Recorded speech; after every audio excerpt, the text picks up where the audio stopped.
Hello guys, kumusta po kayong lahat? Ang usapin natin ay patungkol sa pagbibigay ng kaluguran ng Diyos. Ito ang ating usapin sa mga talata tera ating pakinggan.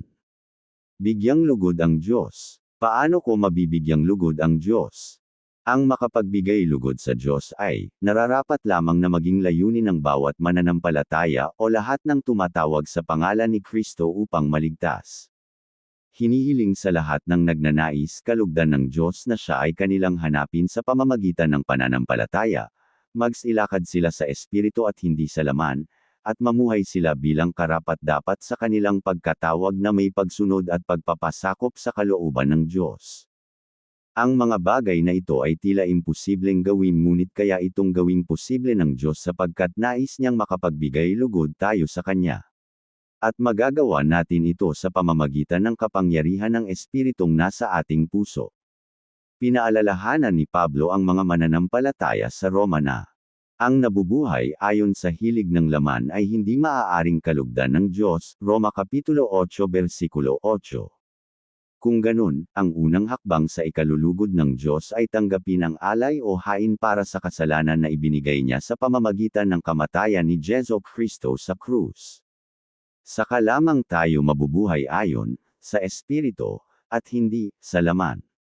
Ibig sabihin, kailangang gawin natin ito ng may pananampalataya dahil hindi maaaring kalugdan ng Diyos ang walang pananampalataya sa Kanya, sapagkat ang sinumang lumalapit sa Diyos ay dapat sumampalatayang may Diyos at siya ang nagbibigay ng gantimpala sa mga humahanap sa Kanya, Hebreo Kapitulo 11 versikulo 6.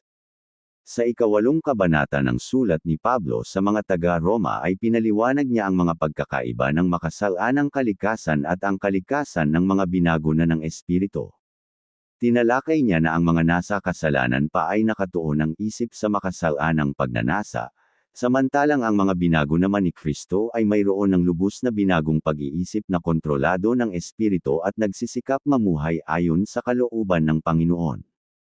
Ang pagsunod sa hilig ng laman ay naghahatid sa kamatayan, ngunit ang pagsunod sa Espiritu ay nagdudulot ng buhay at kapayapaan.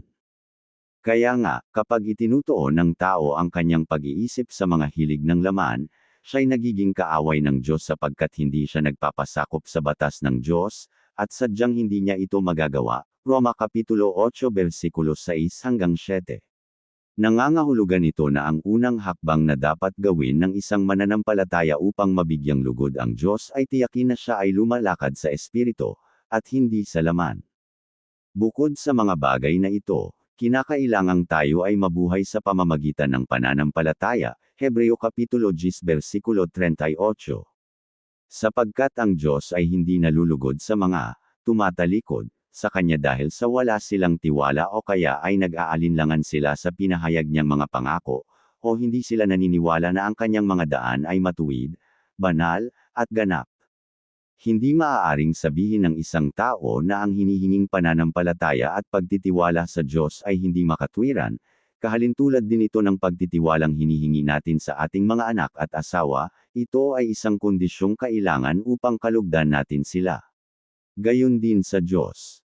Sa makatuwid, ang pagbibigay lugod sa Diyos ay tungkol sa ating pamumuhay ayon sa Kanyang mga tuntunin, kautusan at pagsasagawa ng mga ito ng may pag-ibig. Nais natin na laging bigyang lugod ang ating minamahal, kaugnay nito, ang bagong tipan ay puno ng mga payo at hamon para sa matuwid na pamumuhay at pag-ibig kay Kristo sa pamamagitan ng pagsunod sa Kanyang mga utos. Malinaw at simple ang sinabi ni Jesus na, kung iniibig ninyo ako, tutuparan ninyo ang aking mga utos, Juan Kapitulo 14 versikulo 15. Makikita rin natin na ang mga sulat sa mga iglesia ay naglalaman ng mga plano ng Diyos para sa mga mananampalataya at puno rin ito ng mga payo na nagsasabing dapat nating ipakita ang asal na nakalulugod sa Diyos sa pamamagitan ng ating pamumuhay. Kaya nga, mga kapatid, isa pang bagay ang ipinapakiusap namin at ipinapayo sa inyo sa pangalan ng Panginoong Hesus. Sana'y lalo pa ninyong pagbutihin ang inyong pamumuhay ngayon, sang-ayon sa inyong natutunan sa amin, upang kayo'y maging kalugod-lugod sa Diyos. Unang Tesalonika Kapitulo 4 versikulo 1. Guys, pasuporta naman ang YouTube channel ko, huwag kalimutan mag-like, share at subscribe. Maraming salamat po. God bless you all.